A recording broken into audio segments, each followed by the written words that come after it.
ఉన్నారు. దీనికి సంబంధించి ఇప్పటికే జైలు దగ్గర కూడా అంటే వైసీపీ శ్రేణులు భారీ స్థాయిలో ఇక్కడ జైలు వద్దకు వచ్చే అవకాశం ఉన్న నేపథ్యంలో ఇక్కడ పోలీసులు కూడా భారీ బందోబస్తు ఏర్పాటు చేసి భద్రత కూడా ఏర్పాటు చేశారు.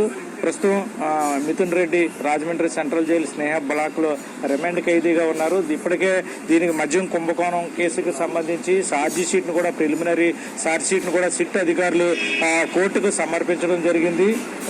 ఇక్కడ ముఖ్యంగా చూస్తే కనుక మిథున్ రెడ్డికి సంబంధించిన ఛార్జ్ షీట్ కూడా సిట్ అధికారులు ఏసీబీ కోర్టులో అందజేయడం జరిగింది. ఈ నేపథ్యంలోనే ఏసీబీ కోర్టు కూడా మిథున్ రెడ్డికి ఆగస్టు వరకు కూడా రిమాండ్ విధించింది. ఆగస్టు 1వ తేదీ వరకు కూడా ఎంపీ మిథున్ రెడ్డి రాజమండ్రి సెంట్రల్ జైల్లో రిమాండ్ ఖైదీగా ఉంటారు. ప్రస్తుతం ఇక్కడ రాజమండ్రి సెంట్రల్ జైలు వద్ద పోలీసులు కూడా భారీ భద్రత ఏర్పాటు చేశారు. మద్యం కుంభకోణానికి సంబంధించి ఏపోరు నిందితుడిగా ఇక్కడ మిథున్ రెడ్డి ఉన్నారు. ఈ నేపథ్యంలోనే పోలీసులు సిట్ అధికారులు ఛార్జ్ షీట్ నమోదు చేయడం ఏసీబీ కోర్టులో సమర్పించడం జరిగింది. కీలక ఆధారాలు కూడా